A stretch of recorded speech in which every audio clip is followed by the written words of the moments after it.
Puis le sous-marin est entré au centre de la montagne par le tunnel et est remonté à la surface dans un lac d'eau chaude. C'était une grotte géante avec les mêmes monuments et inscriptions étranges qui s'est avéré être reliées par un réseau de tunnels à d'autres grottes similaires. Et le 20 décembre, les membres de l'équipe de recherche ont identifié des mines d'origine non naturelle. Les parois de ces puits avaient une surface étonnamment lisse et régulière en descendant fortement. La découverte de statues de pierre en forme d'animaux avec des ailes et des crocs acérés s'est avéré être un fait intéressant pour les scientifiques. Un peu plus tard, au cours de cette période de 3 ans, ils ont trouvé 2 autres villes mortes avec des passages menant aux grottes. Au retour de leur expédition, un des sous-marins est mystérieusement écrasé. Il est également aussi intéressant de noter que le célèbre diplomate chilien Miguel Serrano, qui a participé directement à l'une des expéditions sur le 6e continent en 1947-1948, a tenté d'y trouver une oasis avec des sources d'eau chaude. Le politicien a également invité la célèbre Anna Reich, pilote du Troisième Reich, à prendre un avion pour le pôle Sud afin d'y trouver, selon ses propos, selon ses mots, l'entrée du centre de la Terre. Pendant tout ce temps, les scientifiques n'ont jamais abandonné leur tentative pour trouver les réponses aux questions concernant les villes mortes découvertes. Ainsi, quelques décennies plus tard, certains avancent l'idée que c'est pour cette raison, et uniquement pour cette raison, que Jacques-Yves Cousteau et son groupe de plongeurs sous-marins spécialistes des océans du monde entier se sont rendus sur place. Et effectivement, il semblerait, d'après les bruits de couloirs dans la version non officielle des alcôves, qu'apparemment, en plus de ce fameux navire blanc étrangement disparu, l'équipe de Cousteau aurait également découvert une grotte sous-marine, qu'ils y auraient pénétré et qu'eux aussi auraient vu les mêmes statues d'animaux et les mêmes inscriptions incompréhensibles.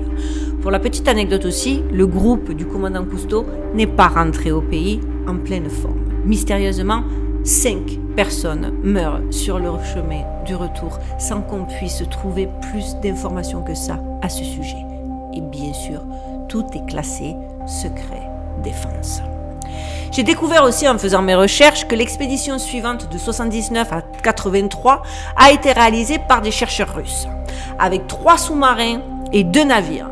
Et les Russes, étonnamment, affirment, étonnamment ou pas, avoir réussi eux aussi à trouver le fameux tunnel sous-marin menant à la ville morte qu'ils ont nommée Okmaron, qui aurait, toujours selon leur rapport suite à cette expédition, existé il y a 6000 ans. Et là encore, ils y auraient vu des inscriptions runiques qu'ils ont ensuite décryptées, puis immédiatement classées. Il est à noter que lors de cette exploration de cette ville morte, pour des raisons inexplicables, l'un des bateaux a été endommagé et a dû être laissé dans une des grottes. C'est quand même bizarre que systématiquement, ils soient obligés d'abandonner un bateau. Alors, soit c'est parce qu'à l'intérieur de ce bateau, il y a une monnaie d'échange. Enfin, moi, je l'ai dit comme ça. Soit ils ont sacrifié un bateau, je sais pas. C'était le bateau, mais encore une fois, là, trop d'évidence, quoi. Chaque fois, vous perdez un bateau, puis pas le plus petit des bateaux, quoi. Comme je l'ai déjà développé dans mes autres vidéos, il convient aussi de noter que certaines de ces études fournissent une explication, bien évidemment, mystique. Ainsi, l'une des explications était la suivante.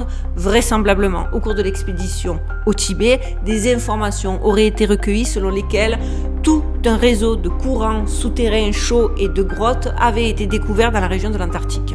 Peut-être s'agissait-il des vestiges d'une culture ou d'une civilisation autrefois prospère qui transcendait l'esprit humain moderne.